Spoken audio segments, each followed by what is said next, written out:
Richa, I cannot hear you. Are you saying something? No, no, ma'am. Okay. Yeah, I could hear you now. Yeah, haha. I was muted, ma'am. Okay.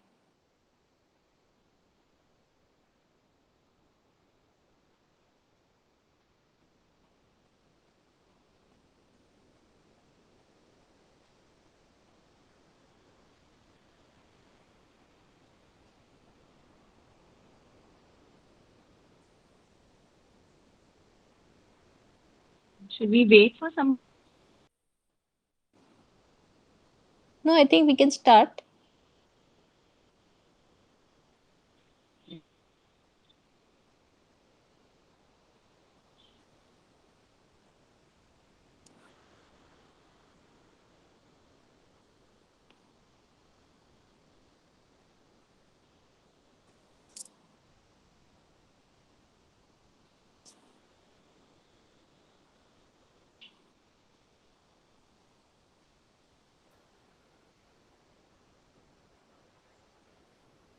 Ma'am?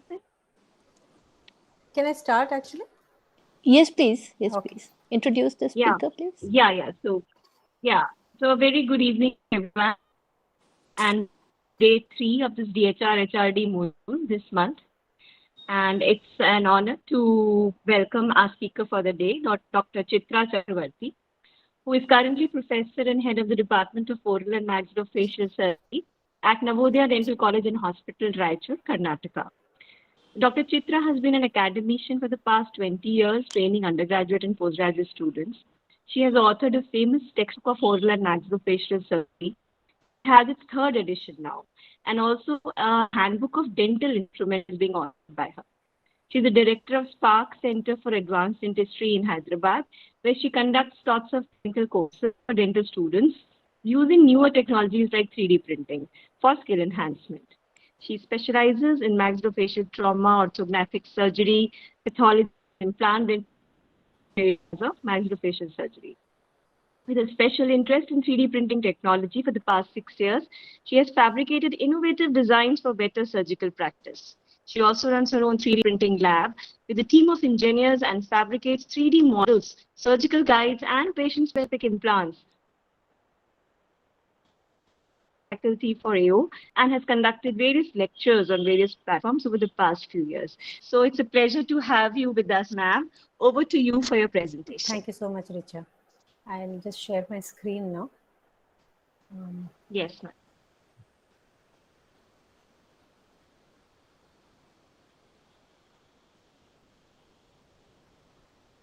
Can you see my screen? Yes. Yes, of course. Okay, and yeah, you can hear me also, right? Yes, it's pretty clear. Yes, ma'am. Thank you. Perfect. Okay, thank you. Okay, so today I'm here to talk to you about the clinical applications of 3D printing. I'm thinking you people already have a background on how the 3D printing is done and how it is already being put into use. So I'm just going to give you a sort of a rundown on just the general applications of 3D printing, and then also regarding what some of the cases or some of the things that we have done in dentistry and maxillofacial surgery with 3D printing. So do let me know if you have any doubts in between. You can stop me anywhere and we can discuss also. So I think when we talk about 3D printing, it's always better for us to imagine what is the third dimension. It's not what we look on the outside, but what is there on the inside, and how this entire technology really works that helps us to make our surgical procedures a much easier or much better for us. So, of course, dentistry has come a long way from where we were many centuries ago to now, where children can easily learn with AI technology and lots of other things, which makes it much more interesting, and where technology has actually integrated completely into medicine and dentistry. So this is the highlight of 3D printing actually, where it completely integrates both the engineering side as well as the medical side and brings together a wonderful product which makes our surgical procedure so much more easier to do. So where did this all begin? To think about the history, it started around 1970 when the first patent was given by the United States Patent Office. where 3D printing was actually started. And it was not until 1984 where Charles Hull first invented stereolithography. So after that, there has always been a progressive evolution, starting from 1988 to where we are today, starting from rapid prototyping as the initial use of 3D printing, to where it has started being used in 2004 in aerospace industry, 2009 for medical implants, nanotechnology, biomedical implants by 2013, and now we are also talking about fabrication of full body organs as well. So the basic principle, as we all know, is how adding a layer by layer material or any design that we create digitally can be fabricated using these type of machines. So there are three stages basically in 3D printing, where we have the pre-process, the process, and the post-process. In the pre-process, we have the fabrication of the CAD design we're using specialized software, which is then sent to a 3D printer. And with that, the model is fabricated. And in the post-processing unit, you can either have maybe powder removal, depending on the type of material you have used. You will do a post-processing to give the final product. So what are the applications, general applications of 3D printing? Now, there's so many applications. Every industry, starting from, let's say, even agriculture to the food industry, everybody is rushing to use 3D printing in their let's say, specialty, to try and get the most out of this particular technology. So aeroplanes have designed interiors. Cars, you can see the beautiful lattice design that is there in the Porsche cars have designed this. You have the shoes, which have made customized shoes have been made. The makeup industry also has not been left behind. 3D printing has come into the makeup industry as well. Agricultural industry, for the fabrication of so many different types of tools to make it a more modernized approach to agriculture. And also the toy industry, where you can make different figurines or avatars of yourself also, probably in using this 3D printing technology. So the first type of 3D printing technology was used to make prototypes, as you can see. So a smaller model of the car, a smaller model of the particular tool that you want to fabricate, or maybe a master model with different cubicle designs, where you can put it all together and try and imagine what the final product is going to be like.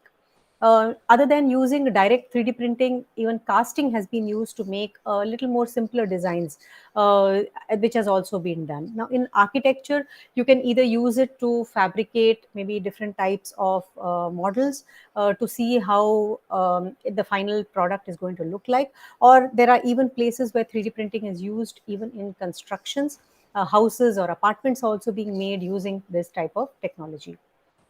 Aerospace industry, they have used a lot of moving parts. A lot of parts have been fabricated. Now, the best part about the using of 3D printing design is the design can first be fabricated on your CAD. The virtual design can be done. You can validate the design. If you don't like that particular design or does not fit into the place that you want it to go, you can always modify it much more easily, rather than using difficult tools where it was done initially using engineering technology. Of course, simple desktop printers can even print whatever it is that you want, small keychains to cups. You can make it as a hobby. People even keep it in their homes and print little things for their children as well. Music industry, very amazing technology being used in for production of different types of musical instruments. Customized shoes.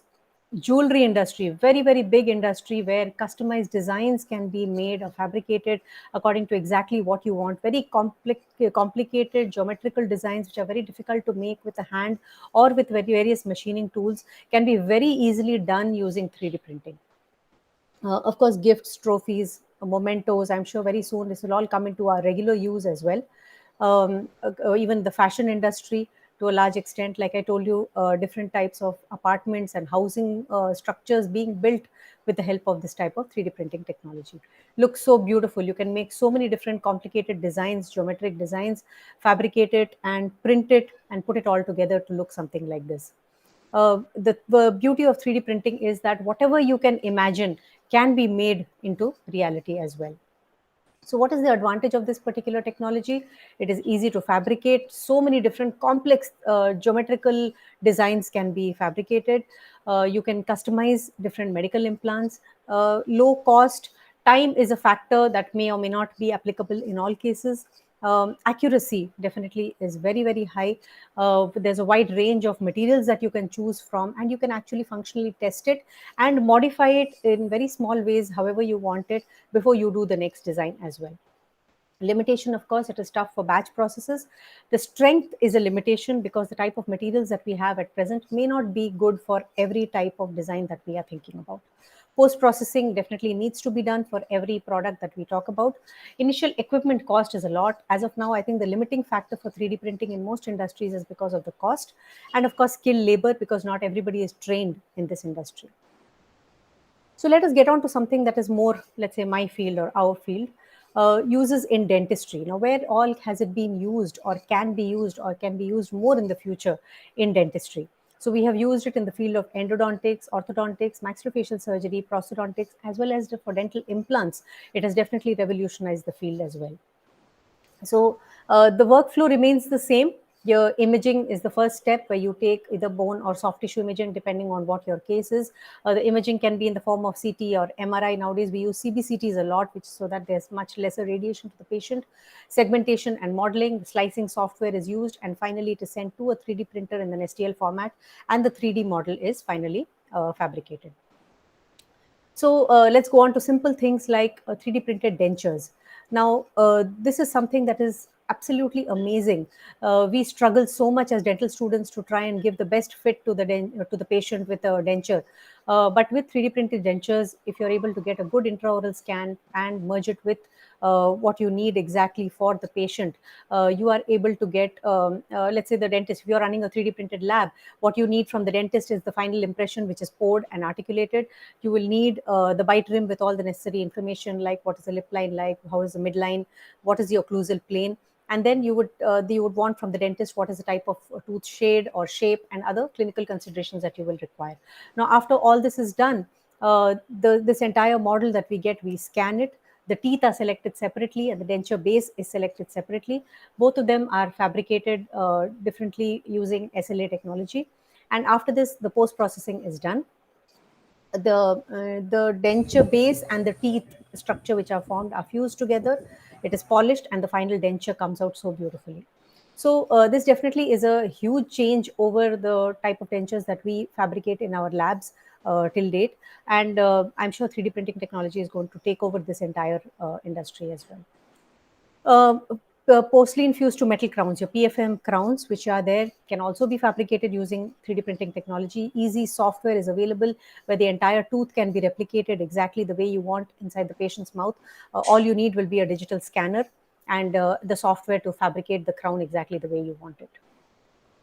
Endodontics, this is another very important use of 3D printing, especially in those cases where the coronal part of the pulp probably is calcified or not accessible. In those cases, if you want to reach the root canal easily, a simple CBCT will give you the entire image. As you can see inside the endodontic canal, you can make out how many canals there are, what is the length of the canal, where exactly the canals are placed. It is so beautifully seen in the CBCT. And with this, actually, you can fabricate different types of guides. These guides will actually help you to access the endodontic canal with very, very minimal opening of the axis. And you will know exactly how many canals are there, which direction your files should go into. And with that, it makes it a lot more easier. You can just put the, as you can see on this little model that we had fabricated, you make the guide and your burr will dip exactly into the area that you want it to, and the canal can be accessed with very, very minimal trouble or difficulty.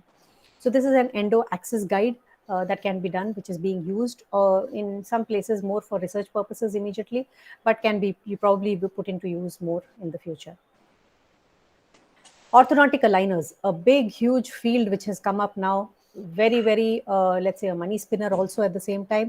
And also a lot of orthodontists who are actually shifting towards this type of use of orthodontic aligners. Very simple to use. Right now, you just need an intraoral scan. Everything is done on this particular model, which is created, the virtual design of the model. The orthodontic planning is done. The models are printed, in sequentially as to how you want the tooth movement to come. All those models are kept together, and with thermoform, the aligners are fabricated and finished, and the patient is just given the entire set of aligners, which they can use one after the other, and the movements of the teeth take place just based on how you have planned the case virtually. And with this 3D printing technology, you're able to fabricate the entire orthodontic aligners. The patient need not have painful braces and wires inside their mouth. Aligners definitely are revolutionary in the dental field. Am I going too fast? Are there any doubts? Anybody wants to ask anything?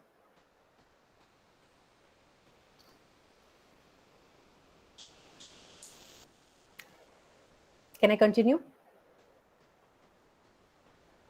Yes, Chitra, please Okay. go ahead. Yeah. Right. So dental implant guides. Okay. So we want to place dental implants in a patient. You can have a guide for doing a completely flapless procedure. You just need an intraoral scan and, of course, a CBCT of the patient to give the bone structure. And both these are merged together to give you entire soft tissue as well as the hard tissue structure of the patient. And on this, you will fabricate exactly where you want the implant to be placed based on the width and the height of the bone available. You can place a virtual implant, as you can see in this picture in the CBCT, and then the guide is fabricated according to that. And then finally, the guide is printed. You just need to put the guide into the patient's mouth, and the drill goes exactly into the area where you want to place the dental implants. So, if you want to do, let's say, full arch cases, you will need what is called a dual scanning technique, where less than 4 teeth are present in the arch. You will need to do a dual scan technique like I just described. You will need the soft tissue details, and these soft tissue details can be done either with an intraoral scan, or if an intraoral scan is not available, like it's not so easily available in most of our clinics nowadays, you can either do a scan of the model itself. You can take an impression and you can scan that as well. Any of these will help you give the soft tissue details, with which you can merge the CBCT details using the software that is provided. And with that, you're able to give a complete picture. Like this patient who is completely edentulous, you can see that we actually fabricated a denture for her first. And with this denture, we overlapped both the denture as well as the bony structure over there. And we planned the entire positions for all the implants based on the height and width of the bone that is available. And based on that, we fabricated the guides, and these guides were used for a flapless procedure. The implant drills just go in through the holes that are created over there and goes exactly to the position that you want it to. So the implant positions will come out more accurately. The patient also has a pretty pain-free type of procedure.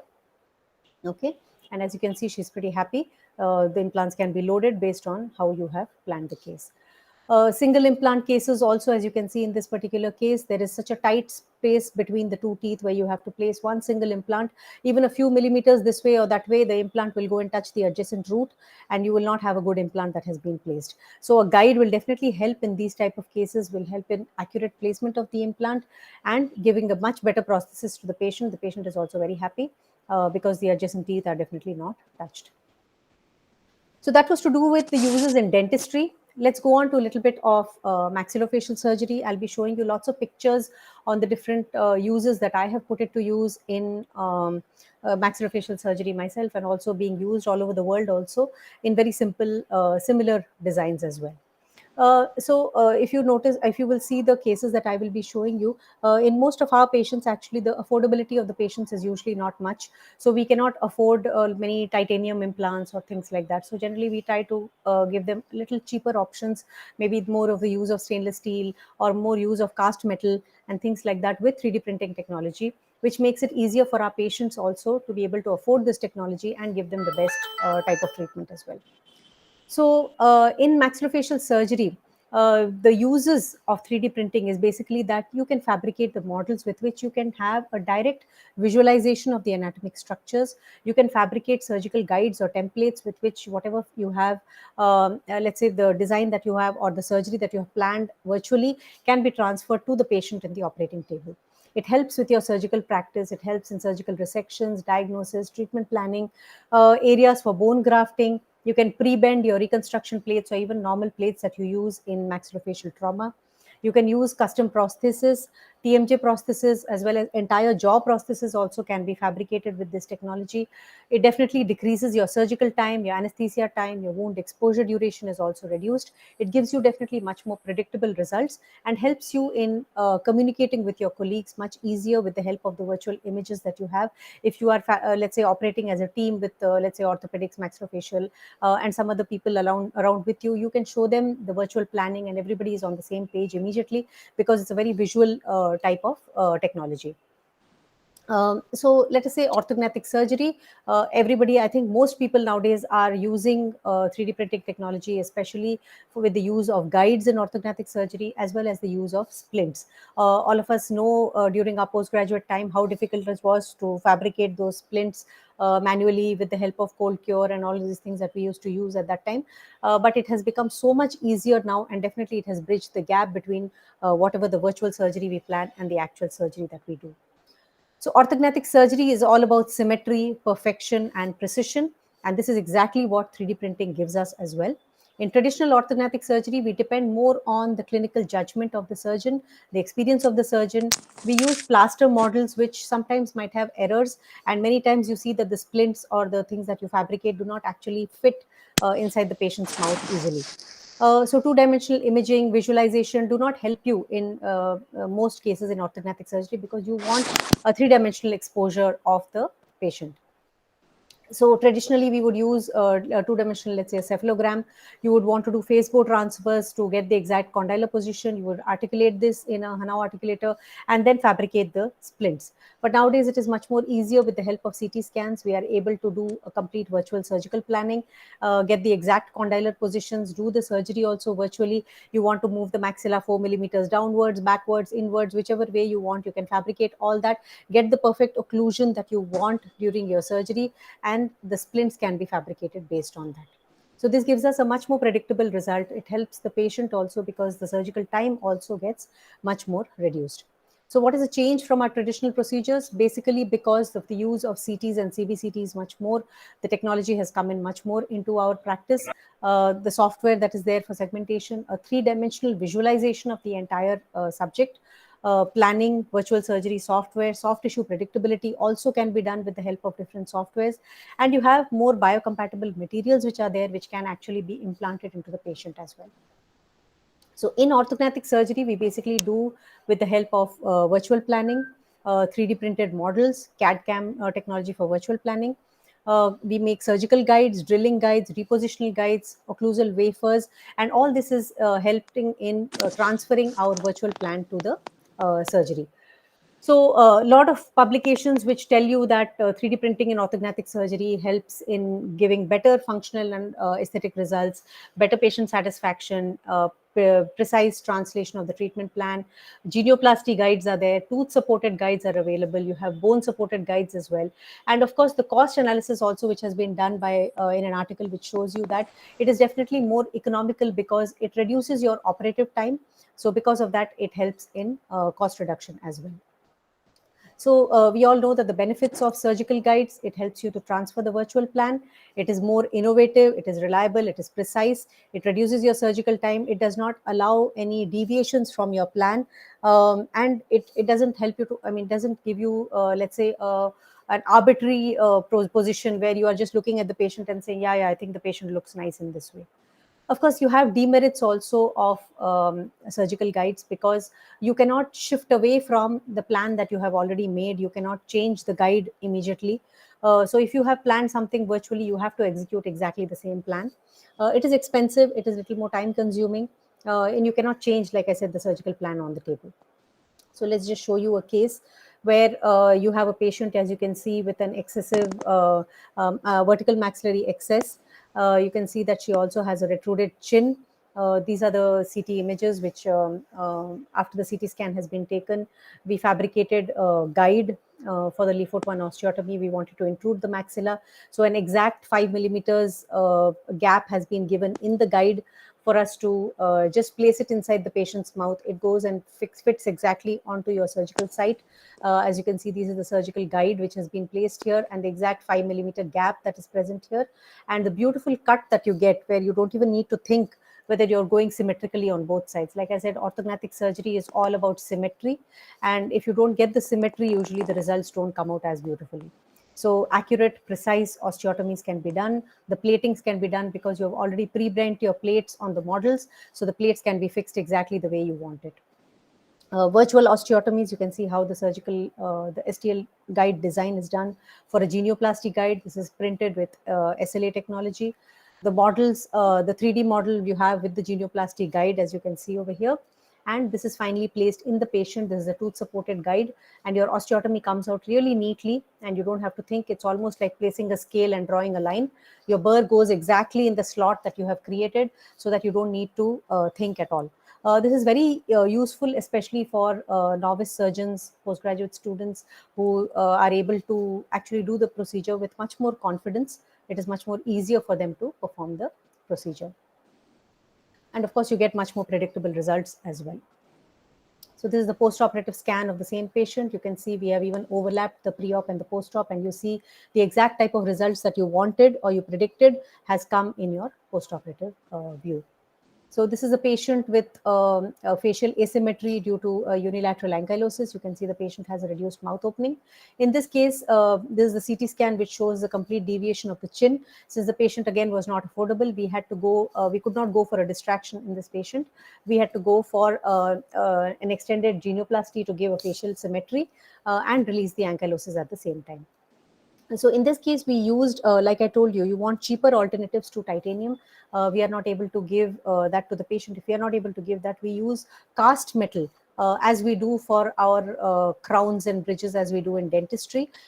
We used cast metal. Your cobalt chrome casting material was used, and we fabricated the 3D design in a resin, which could be a printable resin, which could then be let's say it was invested and cast in cobalt chrome, and this is what we used for the patient. We did even a guide for the ankylosis release to get a accurate, that area is a little blind surgical procedure where you can't see to the depth of the entire thing. So if you get a nice beautiful cut in that area, if you have, let's say, a guide which will help your osteotomy in the ankylotic area, the ankylosis surgery becomes much more easier. This was actually done by one of my postgraduate students as well. This is the genioplasty guide as we placed it. You get a very accurate cut. We were able to move the genial segment the way we wanted it. The mouth opening, of course, came out really well. And the patient had quite a satisfactory result with regards to the prominence of the chin that she wanted. So investment casting is a very useful way in which we have used 3D printing, where we print the resin and then we invest it and cast it. In most cases, it is a much cheaper alternative as well. So that was to do with orthognathic surgery. We'll go on to temporomandibular joint ankylosis. This is a case of bilateral temporomandibular joint ankylosis. One of the clinical applications, like I showed you, in these cases, we need to release the ankylosis as well as do a cosmetic procedure where you need to do a distraction and move the jaw forward. At the same time, sometimes you might need to even do a genioplasty. So in this case, we used the 3D printing completely to the maximum, not only for teaching our students what is bilateral ankylosis with these models, where we showed them the deep antigonial notch, the ankylotic mass, and how the patient has a bird face deformity with these models. We showed them that. We even did a virtual surgical planning to see how much of bone you actually need to remove in that area, or how deep your burr needs to go inside when you do the surgery. The mouth opening came out really well. We did a surgery on the mock surgery was done on the 3D printed model. We fixed the distractors on that, and we even moved it to see how much of a movement we are going to get to get a skeletal profile improvement. We fabricated genioplasty guides. We even did the pre-bending of the plates on these models. So to some extent, in every step, we have used 3D printing for this patient to give her the best result that was possible for us. So let's move on to one of the most common procedures that are done, that is maxillofacial trauma. And maxillofacial trauma to the jaws, this is a surgery that is done by almost every maxillofacial surgeon. Why do we need 3D printing in trauma? We have been operating trauma cases for centuries now. Why 3D printing? Because generally how we shifted from, let's say, two-dimensional views to three-dimensional views, that change itself was huge for us. At that time, it was like almost seeing the entire skull in a three-dimensional view as we see it over here. Now we are able to even visualize it in different directions. We are able to see the lingual aspects differently. We can even color code it to see exactly where the fracture line is. We can print the entire model as well. We can pre-bend the plates on the model. So in maxillofacial trauma, you can use it for virtual surgical planning, pre-bending of the plates. Again, you can use surgical guides and splints as we do in orthognathic surgery. And in some cases, let's say you have a bone loss or some amount of bone has been destroyed due to your trauma, you can even use patient-specific implants. You can even use things like printed plates, patient-specific maxillofacial plates, which can be used for fixing the fractures as well. So virtual surgical planning, where articles who have said that it is very advantageous because it operates more efficiently. The duration of anesthesia is reduced. There is a reduced cost also. And pre-operatively, you're able to visualize the anatomy, which for a novice surgeon is very, very useful. So as in this case, you can see you are able to visualize the anatomy of this bone in so many different views. You can segment the maxilla separately. You can look at the mandible separately, see exactly where the fracture line is. You can see how the muscle pull has moved it in different directions, so that it helps you when you're doing your procedure to bring it back into normal position. You can segment the maxilla separately as well, see what the occlusion is going to be like in the end, bring the bone fragments together to get a proper occlusion, and even fabricate a splint if you want to. So what is the advantage of pre-bending of plates? Pre-bending of plates, in an article, it tells you that it saves you operating time, it saves a lot of cost. You have various on-site printers also that are available, which actually fabricate the plates, which will exactly fit into the patient's anatomy as well. Of course, the cost of investment is a little more for these type of procedures. So let's say you have a condylar fracture as well as parasymphysis fracture, as you can see in this case. You can visualize the entire anatomy much more easily. You can discuss with your students much more easily. They will be able to exactly locate, oh, the mental nerve is over here. The plate needs to go in this particular position. It's a much more visual type of way in which you can communicate or even teach your students. The pre-bending of the plates can be done on the models. The same pre-bent plate is put inside the patient's mouth. It makes it much more easier and faster than bending the plate during the surgery and trying to apply it over there. I think the most useful is in those areas where there is a complex anatomy, especially in orbital floor fractures. As you can see, multiple injuries to the zygomatic complex as well as the orbital floor. When this type of injuries are there, the bending or keeping of a plate for reconstruction of the orbital floor usually is much more difficult. You have these type of prefabricated plates. On a 3D model, you are able to exactly pre-bend it and keep it ready so that you can utilize it in your surgery exactly the way you want it. And saves you a lot of time, saves you a lot of effort, because you don't have this. This is exactly customized. This is the patient's skull itself, so that you are able to exactly pre-bend it and keep it, sterilize it in that way, and then use it, so that the next time that the patient comes to you, you're able to just put it into the patient's surgical site without much of effort. So this is another case where the left side orbital trauma was there. We were reconstructing the floor of the orbit, where there's a perfect adaptation of the pre-bent plate, goes exactly into that orbital floor and goes and sits over there, because you have already done it on the patient's 3D model. You can see how nicely it goes and sits exactly in the way you want it. In the post-operative CT scan, you can see that exactly there. So surgical guides, this is something I'm very fond of doing for, let's say, mandibular fractures in most of the cases, because as you can see, after the mandible fractures, the lingual cortex is one thing that you are not able to visualize when you do your surgery. You only look at the buccal cortex and, place it or put it together anatomically. But with the virtual surgical planning, you get an anatomical reduction. You can fabricate guides the way you want it, so that it holds on to the lingual plate completely. It holds on to the lower border also after you have reduced it virtually. So this guide which you place inside the patient's mouth exactly holds the entire mandible in a way together along with the retraction of the soft tissues. So you can actually place, in this case we had put lag screws, so you can place your fixation devices much more easier without having to hold the lower border and bring it together, two people holding it and one person trying to plate it as we do it generally. In this case it actually holds it very, very well together, and it becomes easier for you to do your procedure. So post-operative occlusion also comes out much more easier. You can see that the lower border in the CT scan has aligned very beautifully in this case. So I would definitely attribute a little bit of the credit to this guide that we make in holding the lower border together in position. So 3D printed splints, pediatric trauma, we use generally 3D printed cap splints. In this case, you can see that there is a fracture of the parasymphysis in a pediatric patient.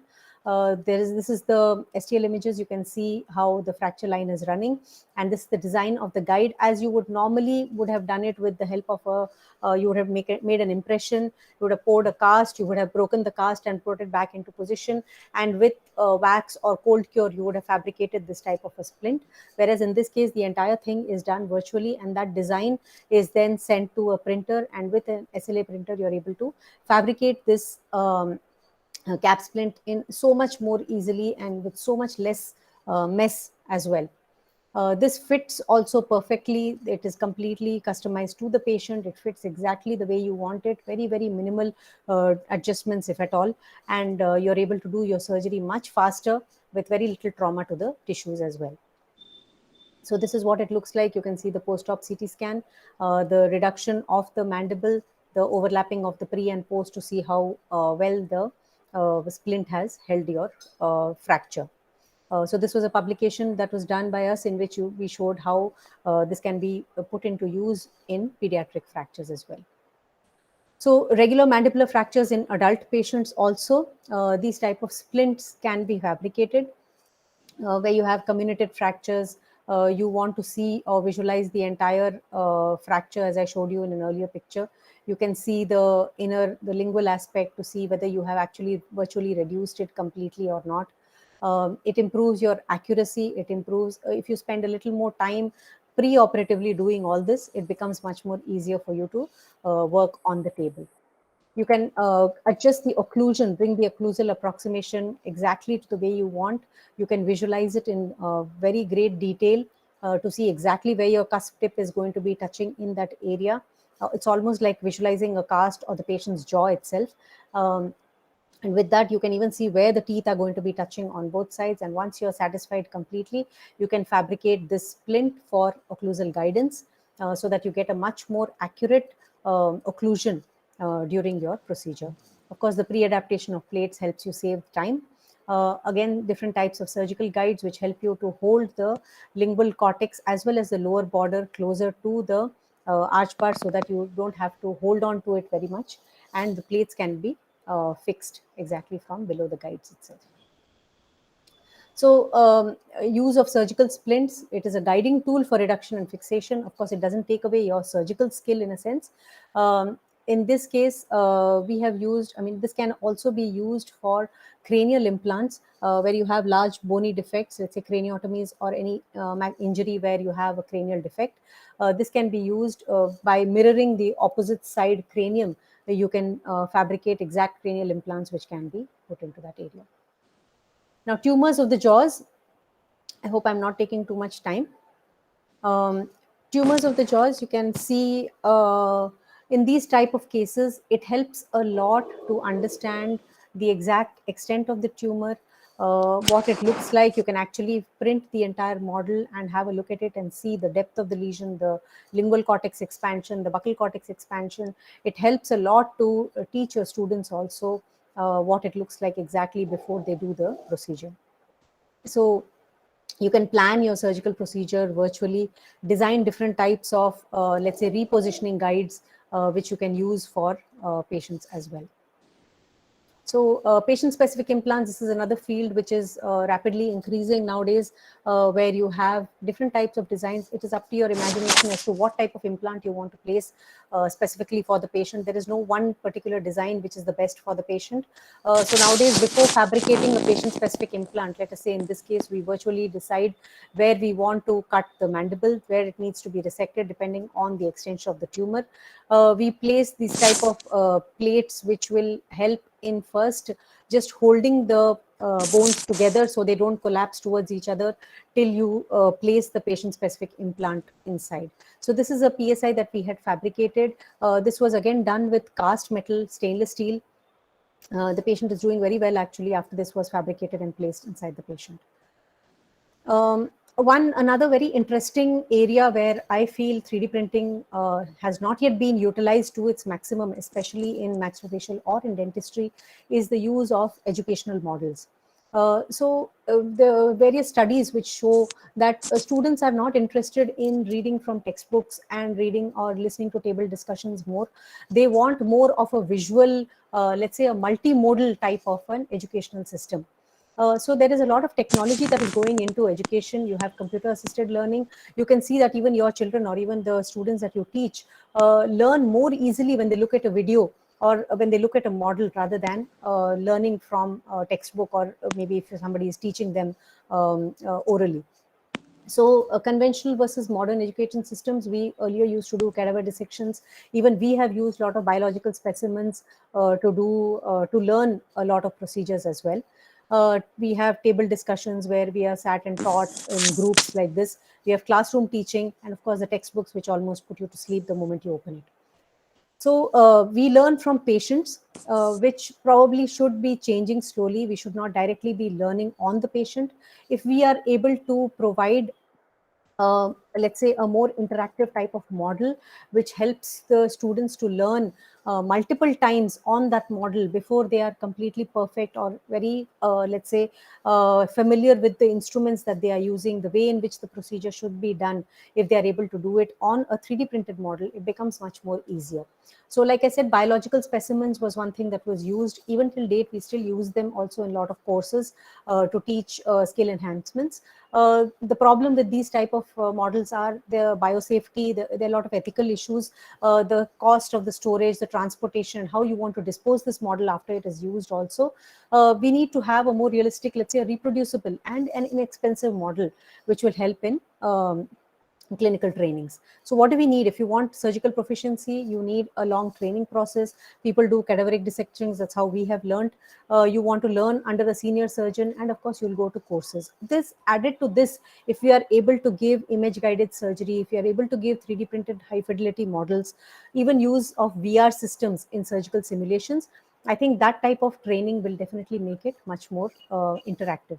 So we fabricate these type of 3D printed models in which I actually put in natural teeth into the models to make it more realistic. And with that, we teach the students how to hold the forceps. We teach them how the soft tissue should be reflected. We teach them how we are able to extract the teeth from the 3D printed model as well. So we do clinical demonstrations on this. These are the type of models that we fabricate initially, and into those gaps, as you can see, we put in natural teeth to make the student aware of how the tooth looks and how they are able to use it. We use, let's say, patient-specific models. If a patient with ankylosis has come, we print that patient's model, we show it to the students for them to understand exactly what it looks like, and then let them see the patient as well, for them to get a more visual understanding of the thing. Surgical skills like impaction procedures, which is the most common procedure done by most postgraduates in maxillofacial surgery. We make them do it on the 3D printed models first, try and understand how the burr is used, how the elevator is used, make them do it multiple times till they are very familiar with it, and then they go on to the patient. So different types of mock surgeries can be done, whether it is genioplasty, anterior maxillary osteotomies, or just resections using surgical guides. The students do it themselves, and pre-bending of plates. All this really helps them as a part of their training also. We conduct clinical workshops with the help of 3D printed models. You can even patient-specific teaching also can be done. You can say that this particular distraction device has to be placed in this way. You see what is the movement that actually takes place. Different workshops, as I already mentioned. model analysis, soft tissue contour to make it more realistic to the patients as well, to the students as well. So with 3D printed models, you can understand the anatomical variations, you can understand the possible complications. The students are able to relate more to these type of models. These can be made relatively inexpensive with FDM printers. You can make it in a way that is much more cost effective as well. So although it cannot replace the teacher completely, the technology, but in the hands, if you have the technology with a good teacher also, definitely the type of education completely becomes different. So not only in maxillofacial, you have it in all different types of fields. This is pediatric surgery where you can actually see the different models, hold it in your hand, and then attempt your surgery based on what you have planned. One interesting thing I thought should be told before we end the topic is on the use of 3D printing during the pandemic. A lot of people came out with so many innovative ideas, whether the use of respirators, custom fit respirators, use of things like holders for sanitizers, door handles which can be 3D printed and used. People even came up with the RT-PCR testing tube which can be made with 3D printing. Another way in which after the second wave, all of us know there were so many cases for mucormycosis where most cases maxillectomies were done. And now we have all come into the reconstruction phase where using 3D printing, we are bringing about the entire reconstruction of the entire jaw for those patients who are not able to get maybe iliac graftings or different autogenous bone graftings and then going for implants. We are going for these type of 3D printed solutions for them to give a more natural appearance to the patients. So there is always this unattainable triangle for 3D printing, which is the triangle between the speed, the price, and the quality that we can produce. I think once we are able to attain that particular balance, 3D printing is going to probably come into almost every field. So like I said, the limitation is only in our mind. Whatever you want to imagine can be printed. But if you use our imagination, the possibilities actually become limitless. In every single procedure that you do, what we were doing traditionally, we can put 3D printing into use and bring about a much better result for our patients. So thank you everyone for a very patient hearing. I hope you all are still there. I can't see anybody actually. Yeah, thank you so much, ma'am. Thank you. How do I stop sharing? Just stop presenting. There will be an option. It's already stopped, I think. Now we don't see your screen. Okay, fine. You see me fine. So, any questions? I can't see any questions in the chat. If any of the participants wants to ask any questions. Either they have understood everything or not understood anything. Yeah, so we are getting we're getting a message. It was a very good presentation. So I think, participants. Chitra, you have done full justice to the topic and you Yes, have beautifully yes. described Thank you so how much. it could be used in dentistry and how it is being used in maxillofacial surgery.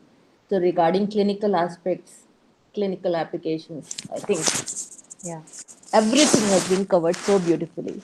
thank you so much. Thank you for being with us today. Yeah, thank you so much, Divya, for having me here. Absolutely an honor to be Yeah. here with you. Yeah. So, if there are any questions,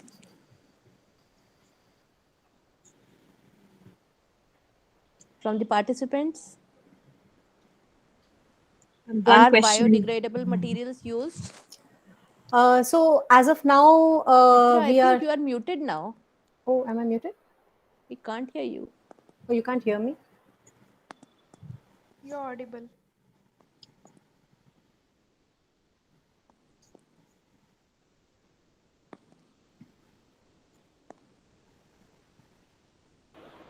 Can you hear me now? Yes. Yes, yes, yes. Ma'am, No, we can can't hear. hear you. Okay. Yeah, so biodegradable materials. I don't know why all of a sudden. Till now I we don't know could what hear happened to my you. earphones. Yeah. No. Can you hear me now? Yes. Ma'am, we can hear. Okay. So with regard to use of No. biodegradable We materials, can't hear you. sorry, Divya, you can't hear me?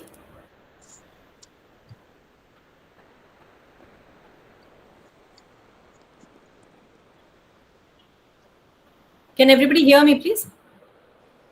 Yes, we are able to hear you. Okay. Okay. Yeah. So biodegradable materials. Do you want to come up with your phone Chitra, because we can't hear you. Okay, the others can hear me, I believe, Divya. Ma'am, we can hear you. Okay, Can you please address the question? yeah. So biodegradable materials, yes, there are some materials that are being used, especially with pediatric fractures and things like that. People have come up. No, we can't hear you. Divya, is it only you or can nobody else hear me? Ma'am, we can hear. We can also hear. Okay. We can hear. Okay, Okay. it's only me who can't hear. Okay. Okay, sorry. Okay, no problem. Ma'am, Divya ma'am, we can hear you, but our voice is audible to you. So I think she cannot hear any of us. Yeah, some problem in the audio. Okay, so yes, biodegradable materials also have been used. Okay, but it is probably not very popular yet. There are a lot of materials just similar to your bioresorbable plates. Bioresorbable materials have also been used for, especially for pediatric fractures. It has been used, yes. Was the question only are biodegradable materials? Yes, it can be used, definitely. Okay, there's a question which says you're using CT scans. What do you think about CBCT imaging in surgery planning? Okay, yeah. Nowadays we are shifting towards the use of CBCTs because of the radiation exposure. But my personal experience in some cases, like the printed model that I showed you of the skull, actually is taken from a CBCT.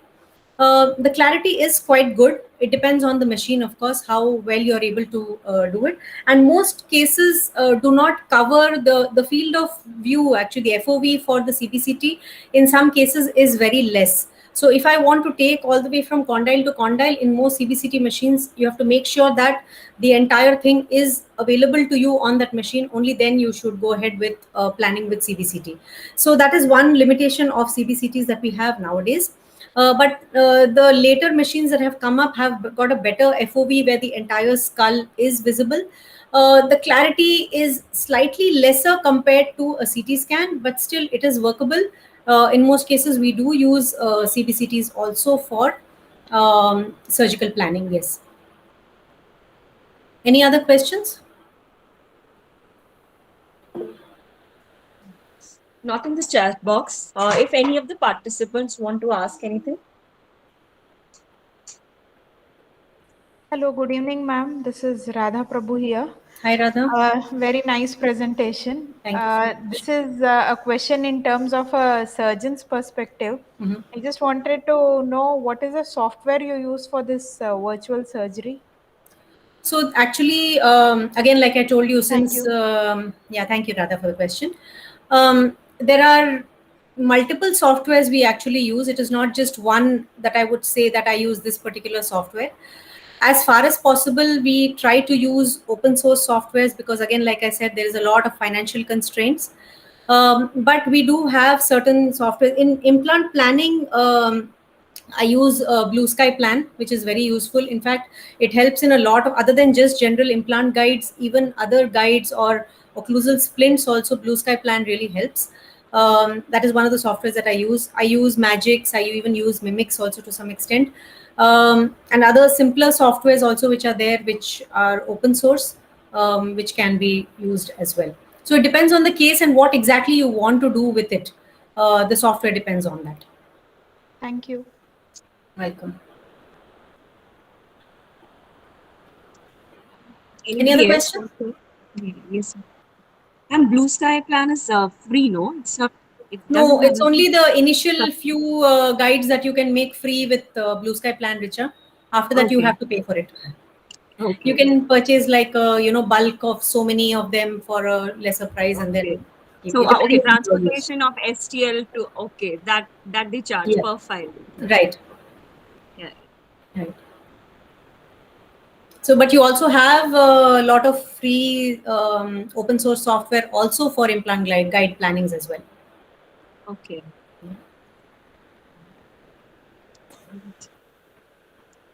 Any questions? So I don't think so, ma'am. Okay. No questions in the chat box also. Yeah. So it was really a wonderful presentation. Wonderful. Very nicely covered.